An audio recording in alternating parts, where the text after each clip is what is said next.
Hello, in this video I want to show you how to connect wireless headphones with Lenovo Legion Go. And to do this, first let's open the Bluetooth settings on our device.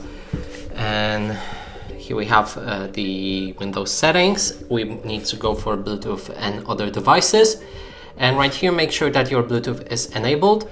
Then we can move to our headphones, so enter pairing mode on them. And if you're not sure how to do that, you can check our channel. We have most of the headphones that actually exist in this world, and for all of them we have how to pair video.